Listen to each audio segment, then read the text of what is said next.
practice day or game day. So it's about that time. Excited to get the season back going. But there's always a time to have amazing conversations with amazing people and talk about some real life issues going on, and obviously to get some wisdom. That's the most important thing. I feel like there's so many people that have amazing experiences. This guy right here, he's at the top of the chart. So I'm blessed and honored to be able to have him for just a short little bit of time to ask him some questions about his new memoir, talk about the book, some life lessons that he wants to share, some experiences that he had during his first term and his presidency. Excited to get it going. So let me see if I can try to find him right quick.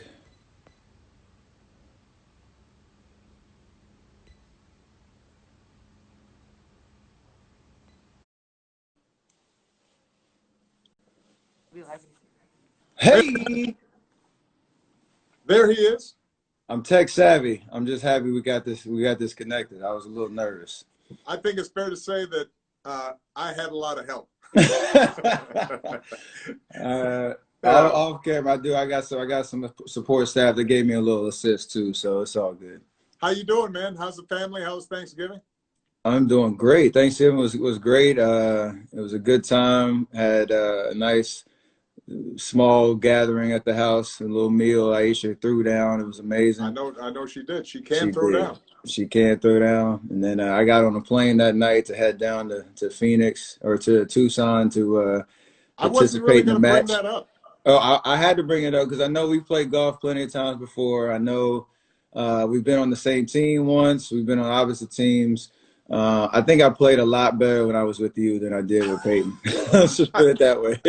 So the question I assume it wasn't Chuck that was intimidating in that situation. No, Chuck. Well, the only thing that Chuck did, he played dumb leading up to the match, talking about his swing and all this stuff. And I saw his swing on the range right before, and I knew we were in trouble at that point. So listen, I watched a little bit of it. And for those who are following us right now, Steph is a unbelievable golfer, much better golfer than I am. But there's always a but. Well, the but is that if you play against a Hall of Fame professional golfer, all Chuck had to do was get it in some grass, and he will get the next shot on the green, right? 100%. And it really didn't matter where it was. So, and Chuck was a better putter than I expected. That is for sure. He definitely, if there's anywhere around the green, he knew exactly what to do. So if you hit a 7-iron off a par 5, I think Phil's coming up and gonna do his thing. That's what I knew. We got the first hole. It was all downhill from there. So I just need to get back with you. Yeah, I just need to get back with you and get my confidence back. That's all. We'll make that happen.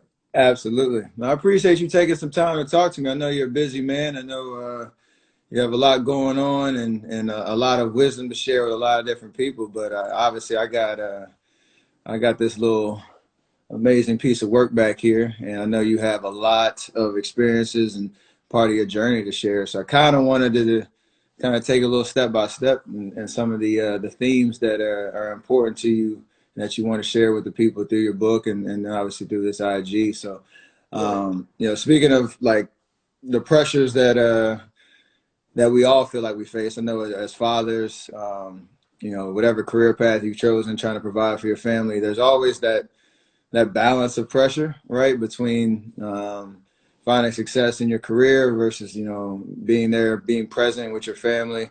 And I can't imagine if we feel this, as a professional athlete and any other walk of life, that as the president of the United States, that was, it felt exponentially higher. And I just kind of want to start there in terms of, having been through 8 years of your presidency and now, out of office. How would you frame that experience of balancing all the pressures in life, knowing that you wanted to succeed at everything? Well, look, I mean, I think that a lot of the book, it talks about the fact that although the White House is obviously different, and the presidency is different. In a lot of ways, it's a job, and the White House was where my family was living, and the same kinds of issues that I think we all struggle with, that was part of our journey. You know, I'm pretty blunt in the book about the fact that a lot of times during my political career, Michelle wasn't feeling the amount of time and stress that I had to devote to what I was doing. She believed in the work, but she also felt as if, you know, this was exposing our family to stresses and putting us out there in ways that she didn't always feel comfortable with. I'm pretty honest in the book about, you know, she was not wild about me running for president. Mm-hmm. And I don't blame her, because we had already gone through a lot. Even before I'd run for president, I'd been involved in a U.S. Senate race, and you know, I was traveling the country and missing, you know, events at home, and the burden was on her, because one difference between being a U.S. senator running for president and, let's say, a all NBA basketball player, right, is you still have some financial strains when you are a U.S. senator. And, you know, you got two households, and, you know, because I was going back and forth from DC. Washington to back to Chicago. And I describe in the book, I said, you know, look, the times were tight. Michelle had to work still. She's got two little kids. So figuring that out was challenging. One of the things that I write about that we were worried about was how would it be to raise kids in that kind of environment. And I know you and Aisha are experiencing some of this. Just by virtue of their being your kids, they're in the limelight in some ways. And, you know, Michelle and I understood, I think, kind of early on that, you know, that's a double-edged sword. And we wanted them to have a normal experience of growing up and being able to make mistakes and not being scrutinized and commented on about every single thing that they did. Mm-hmm. And we also wanted to make sure, suddenly, you know, we're living like normal middle-class folks, and then the next thing you know, they're butlers. And, you know, as you know, we talk about the fact that, you know, we had to tell the staff at the White House, look, you know, the girls have to clean their rooms. We're not having y'all clean their rooms. Principles, discipline. Yeah, they need to learn how to do that. And we were worried, would they end up somehow not having a sense of reality? And that part of the reason I think we were able to keep them grounded was because we ourselves reminded ourselves, look, we're just here temporarily. This is a blessing. It's an opportunity to serve, but this is not who we are. And it helped also to have my mother-in-law, you know, you know, anybody who knows Michelle's mom, she's like salt of the earth, no pretension, wouldn't put up with any kind of attitudes or fuss out of Malia and Sasha. And that really helped.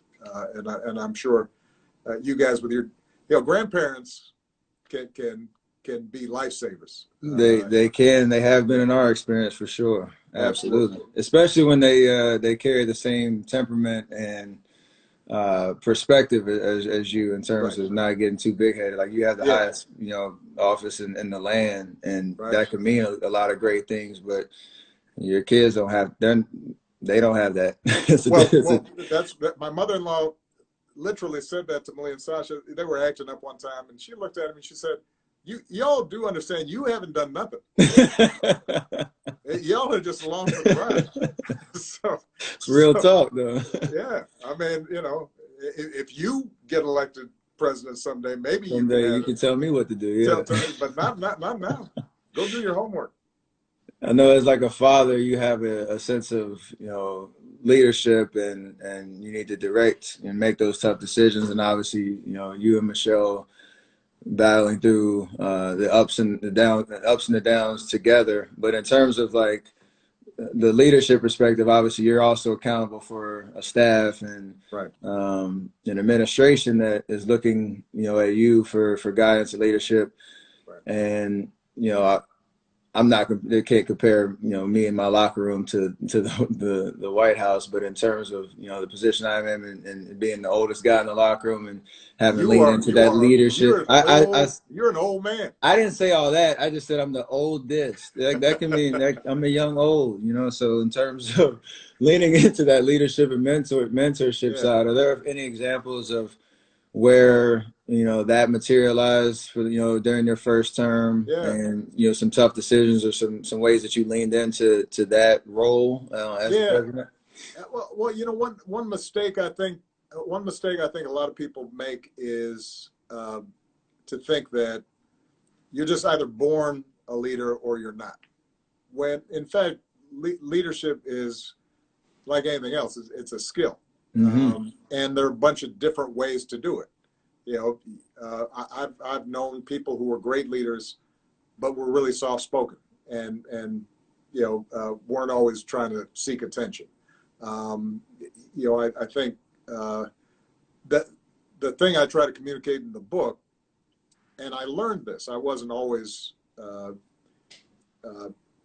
perfect at it. Number one was realizing that the most important thing a leader does is they set a tone in terms of culture of Mm-hmm. a team, whether the team is a basketball team or a business or an administration. And so what are the values around which you are organizing yourselves? One of the things I'm most proud about during my administration is we never had a scandal.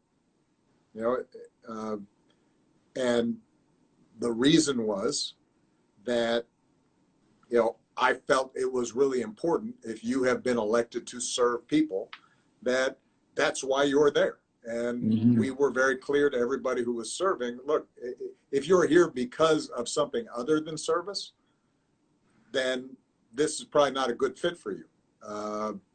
If you're interested in leveraging this to make money somewhere down the line, well, there were a lot of other ways of making money than being in public service. If you're interested in the attention, well, you know what?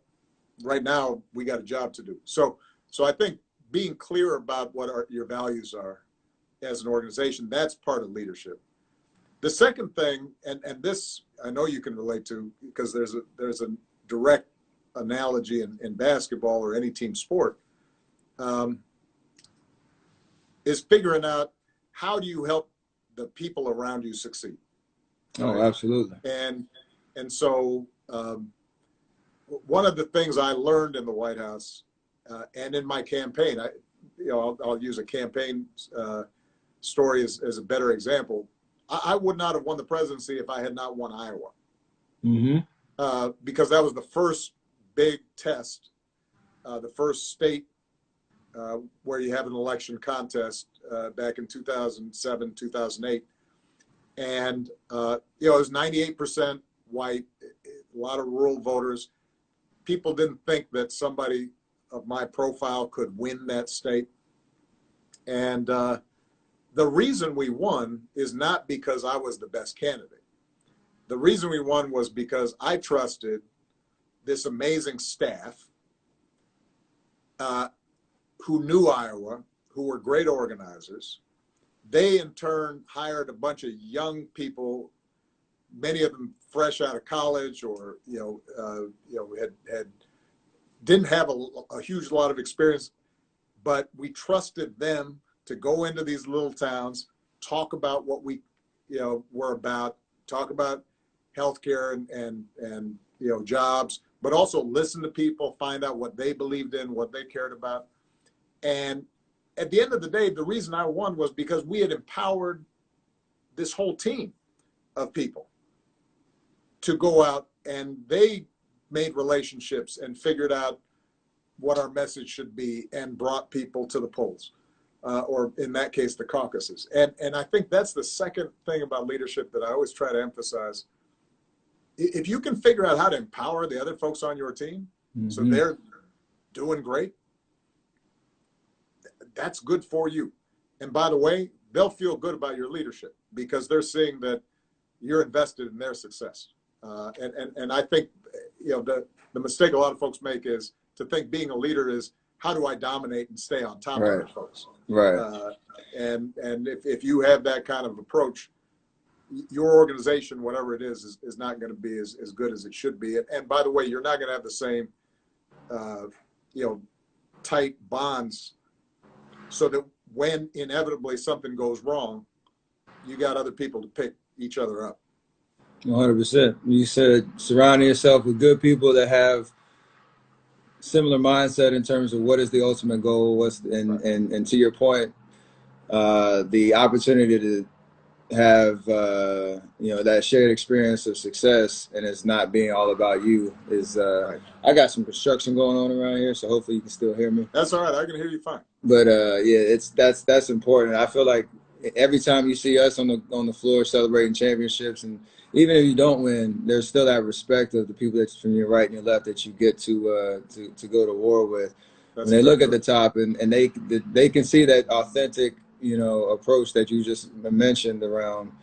Do you have their best interest, even if you don't agree all the time, even if there's some hard times, hard conversations, that you always have that sense of, we call it trust, care, and commitment. I learned that back at Davidson when Coach McKill used to say, like, you can have all type of tough spots and disagreements and growth, but at the end of the day, that authenticity of looking out for each other, knowing that you don't achieve anything successful by yourself, you got to live that out. And so no, that's exactly right. I mean, probably the book ends with the raid to get bin Laden, and I kind of lay out step by step how that happened. And when you look at all the moving parts and the hundreds of people who, under complete secrecy, had to operate at the highest levels and trust each other, everybody from the intelligence folks who figured out meticulously the detective work to figure out where he was, to the Navy SEALs who built a whole compound just like the compound in Abbottabad, Pakistan, and practiced and trained, to the translator who, in case the neighbors came around as the helicopters landed, could tell folks, oh, this is just a military affair, go back in your houses, to the dog, the canine, who was on the helicopters, and to the diplomats who had to manage the fallout. You look, and it's a perfect example of what you described. And that's part of why I end the book, because I want people to see, when government works, when any important thing happens, it is because we're doing it as a group, collectively, with a shared sense of mission. And when that falls apart, I don't care how much talent, how much money, it will not work. Things will break down. And that's, I think, one of the biggest themes of the book, because that applies to America as a whole right now. And it's just really important for us to remind ourselves, when we send a man to the moon, or we defeat the Axis powers in World War II and defeat fascism, or any of the seminal moments of American history, there may have been a leader who helped make that happen, but it's thousands, hundreds of thousands of people, who are involved in that success, and that's, I think, has to be where we get to. That's why I called this book A Promised Land. Mm-hmm. We're not there, just like Exodus and coming out of bondage. We're right now in the midst of that wandering, 40 years in the desert, and it may be it's our kids or our grandkids who get there, but what I know is that in the same way biblically, when folks start turning on each other and worshiping false idols, makes us more lost. You know, if we're to make progress as a country, it's going to be because we get past some of these divisions that have in some cases been around for hundreds of years. I got to bring it back to the beautiful First Lady Michelle Obama.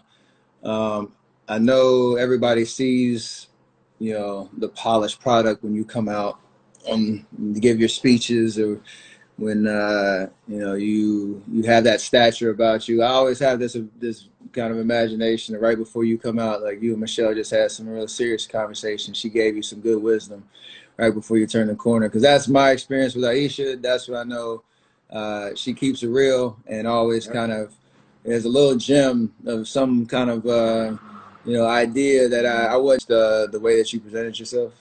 You know, I think I mean, we've been married almost 30 years now, and so she's so woven up in me, and you know, like I don't even know.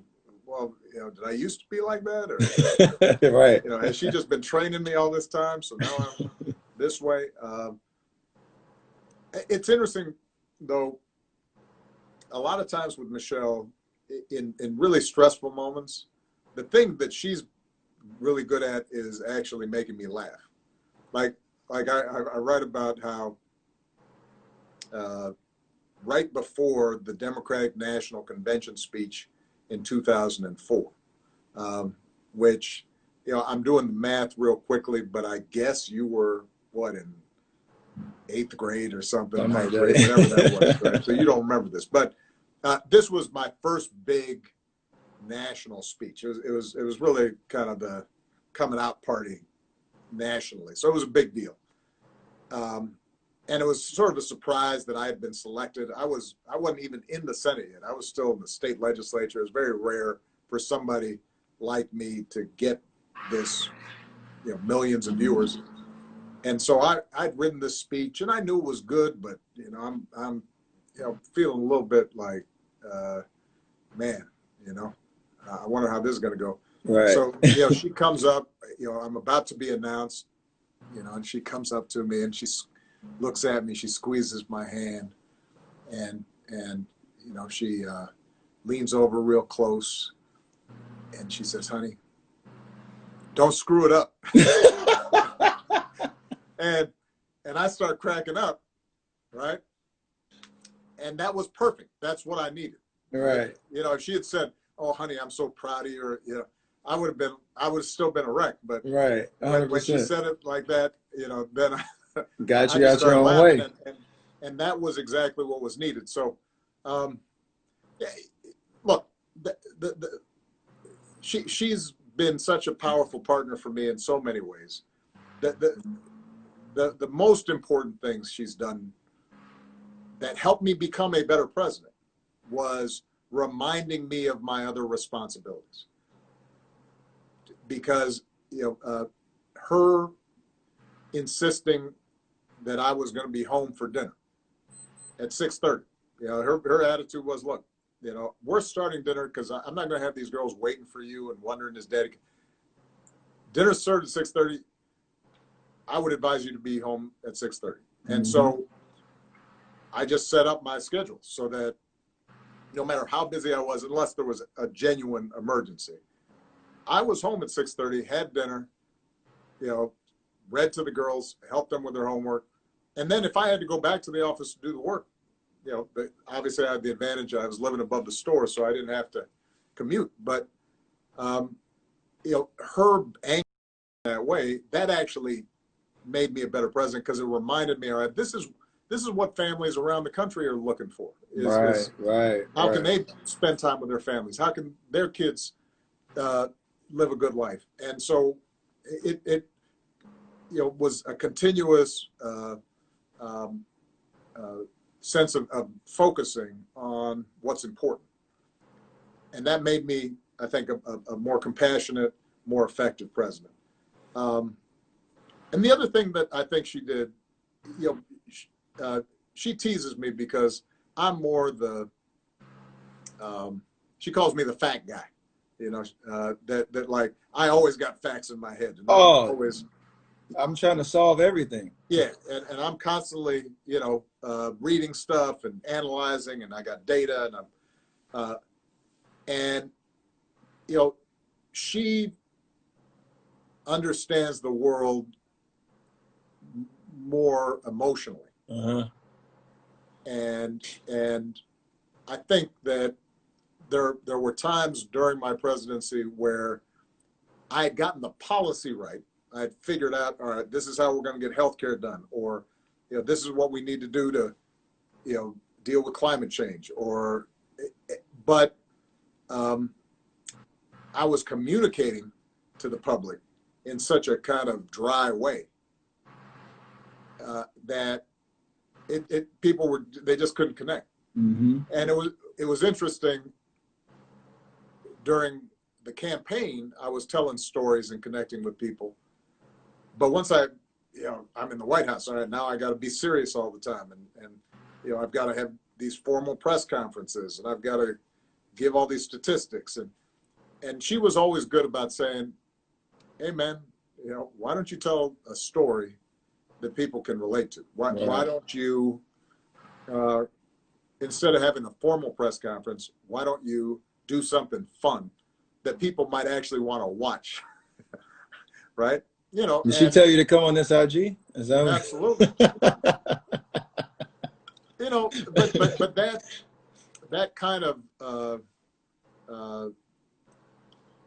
you know, when I talk to younger people now, you know, a lot of my staff, they're coming to the age where they're starting to get married, have kids, et cetera, and or they're thinking about it. They've been with somebody for a while. They're wondering, should they take the plunge? And what I always, you know, what I say to them is, look, nothing's better than having a partner who is complementary to you, right? That sees things you don't, that has you covered on some blind spots, that can teach you something. Now that means that, you know, there's probably going to be a little more friction, because if they're strong-minded and they've got opinions, they're not always going to mesh. And I describe in the book the fact that, you know, Michelle and I are temperamentally different. She's got a strong personality, so do I. You know, there are times where we're butting heads, but I am better because I've got someone who has strengths that I don't have, that sees things I don't see. And I would like to think that she feels the same way. And that, I think, has been one of the foundation stones of our relationship. Couldn't say that any better. That complimentary piece that kind of gets you out your comfort zone. Yeah. And if you have that mutual respect and you're on the same level where you know, you value each other's opinion, and you try to integrate that into how you're seeing things and how you react. And to your point, over the course of time, you might get confused. You don't know if it's your thoughts, her thoughts, y'all's both thoughts. Like it does catch you off guard, and it's the best thing in the world. So just the way that you demonstrated that, you know, again, through all the stresses of the highest office in the land, like that to me is one of the most amazing accomplishments, and the way that you've kind of inspired, you know, relationships. It means a lot. So just encouraging you guys on your journey. Well, no, I We appreciate that. appreciate that. But look, you know, the other thing it teaches you, which becomes even more important when you've got a daughter, as a man, you've got to have confidence in seeing the strength of your wife and partner, rather than wanting them to make themselves small to pump you up. And, you know, one of the great blessings of being married to Michelle is the example she set. Now I don't have to worry that Malia and Sasha are ever going to kind of dim their light, because somehow that's supposed to be the role that they play. Because, you know, that's just not, you know, that's not what I want them, their lives to be. I want that light to shine, and I want them to find people in their lives that love that light and love to see that shine. Absolutely. Um, I'm gonna bring it kind of towards some current events in terms of like we just went through an election. Hopefully we'll have a peaceful change of power, and I think with all that's happened over the last year, and that's kind of been exposed in the conversations that have been happening that need to continue. How would you advise us as citizens, no matter where what walk of life you're in, to kind of continue this pursuit of social and racial justice in America? And I say that in terms of we don't have loud protests every week. We don't have the news coverage as much as we might like to, but I think we all have a voice and a platform, and whether that's through social media, whether that's through our families, our workplaces, what have you. How would you advise us, going into 2021, to continue these important conversations that we need to have, to not lose the momentum that I think we've gained over this last year, no matter how hard some of these things have happened?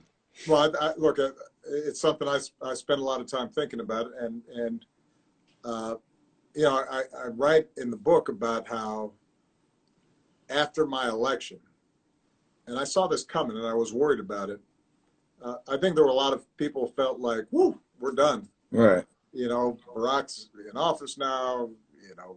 Change is here, and we had a big financial crisis, and we had 2 wars, and you had a big chunk of the Republican Party that were going to refuse to work with me, and so no one event like an election settles things.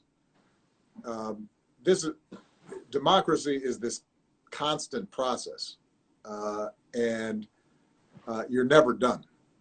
And so I was really, I felt so optimistic this summer after the tragedy, as heartbroken as I was, to see the response to George Floyd. I was, we talked about how proud I was of how young people engaged, got involved, people from all walks of life. How proud I was of you and some of the other high-profile athletes who, the demands of justice, and then translated that into actually voting and, really specific organizational efforts. But you're absolutely right to now say, okay, what's the next step? Well, number one, I hope people know just right away, anybody who's listening in Georgia, there's another election coming up, special, the runoff election after the Senate election. You've got 2 seats at stake in Georgia. Mm-hmm. And man, that's important because that'll determine who is in charge of the Senate. Mm-hmm.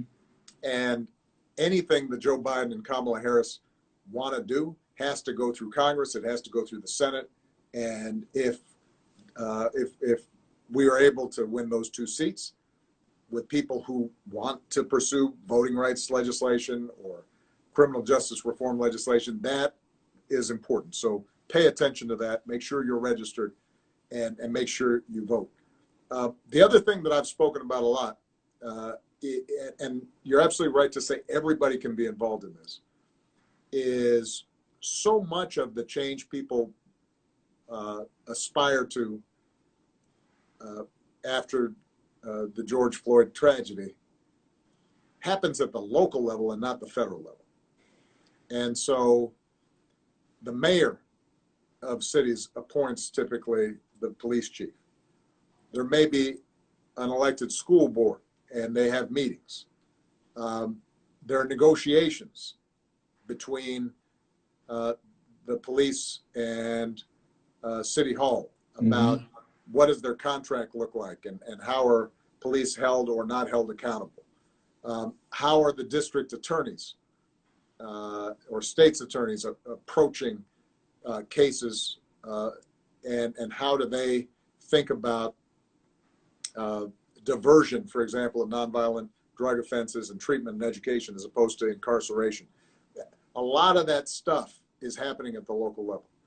And that's where just a pretty small number of individuals, or, you know, a Mm-hmm. group of churches, or, you know, a coalition of young people can have an impact.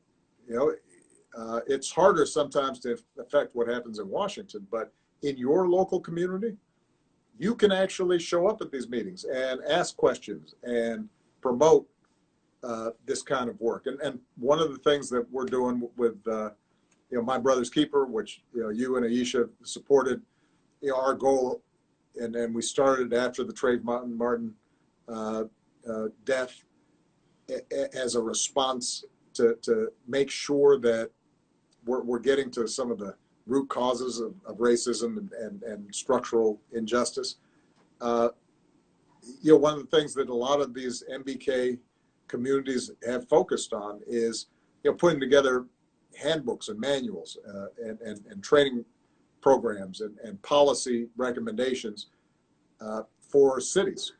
And in some cases, you know, we've asked, you know, one of the things that we did after the George Floyd murder was to insist on cities taking a pledge that they were going to move this process forward. And hundreds of cities have actually signed up.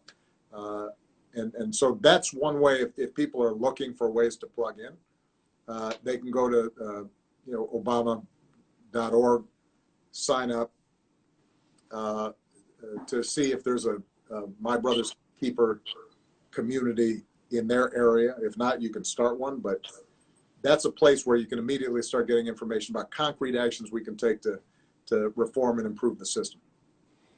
I love the actionable items, specific concrete ways that we could participate, and how important information is. Like, that was the main effort over the pre-election season, and obviously it worked in terms of voter turnout and just a new energy around how young people can influence the outcomes of these elections. And like you said, Georgia's extremely important. So to get plugged in there, keep that conversation going. I put Obama.org at the bottom so you can get that information there and sign up. I got one last question for you before we get out of here. I know you got a busy schedule and I got to get back to training. But I got your book here, and obviously it's a big boy. It's this, your first term. It's an unbelievable picture. I don't know where you posed for this at. You look good. But they didn't do any touch up on the gray though. Yeah, well, yeah, no, it's all right. It's distinguished. The fade is nice. I saw Spice Adams in here talking about the fade is nice. So I'm trying to, you know, that's goals right there. So there you go. Just what would be one takeaway that you want people to know from the book, and why, you know, you wanted to put the time in to bring this to the people, you know, after your presidency? You know, the main takeaway, especially for young people who read it, and you know, whether you're reading it or there's an audio book, you know, some folks the audio book's, you know, right? Yeah. So yeah. You know, folks who want to soak it in that way. My main takeaway connects to what you said just before, which is I want people to read this and say, okay, you know what?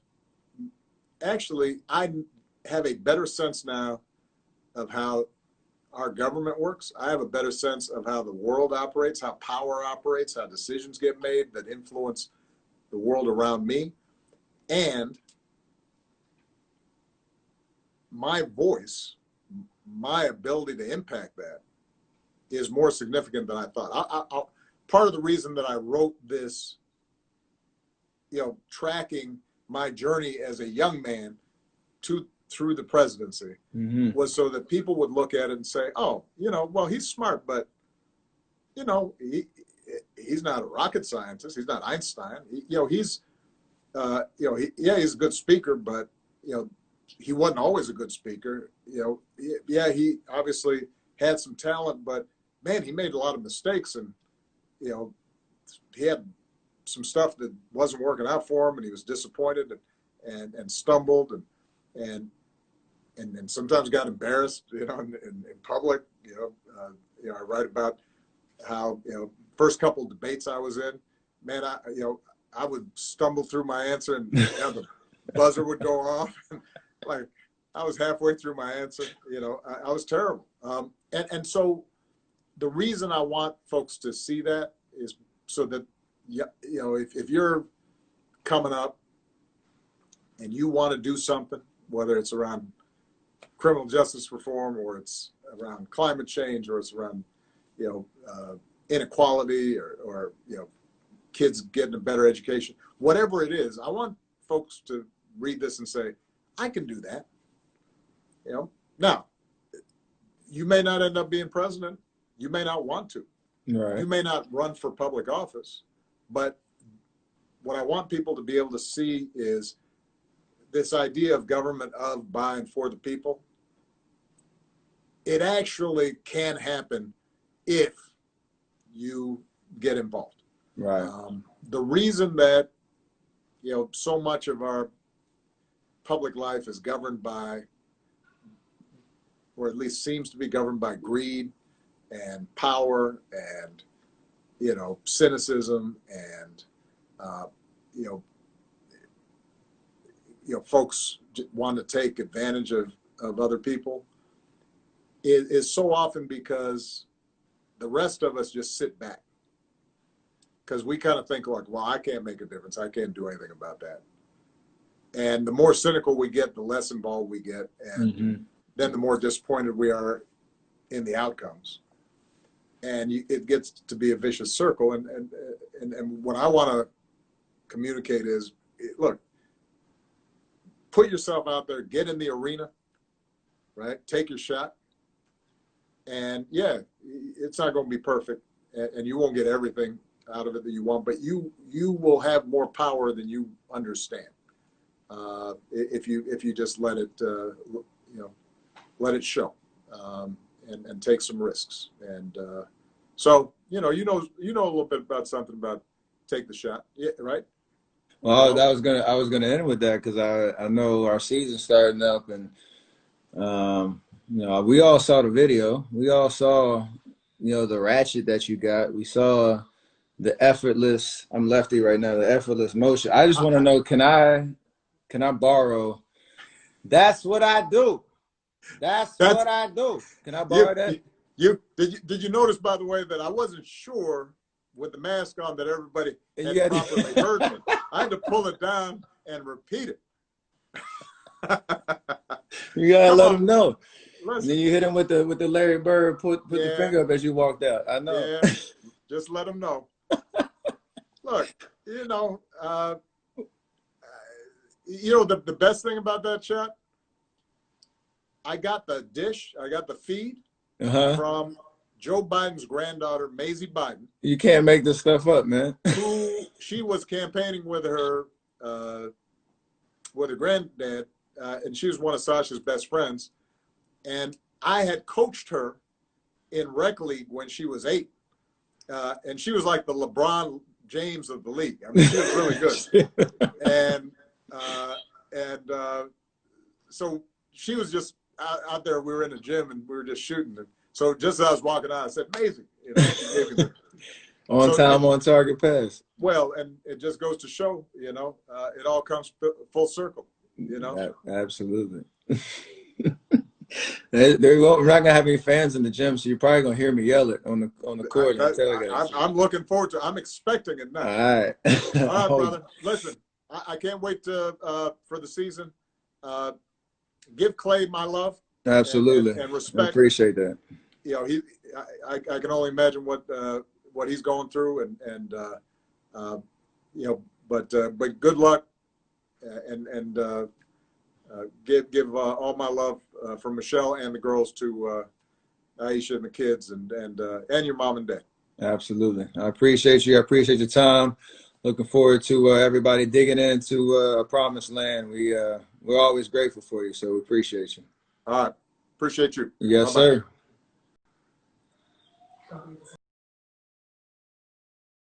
I don't know how it gets any better than that, but President Barack Obama, #44. Check the book out, Promised Land.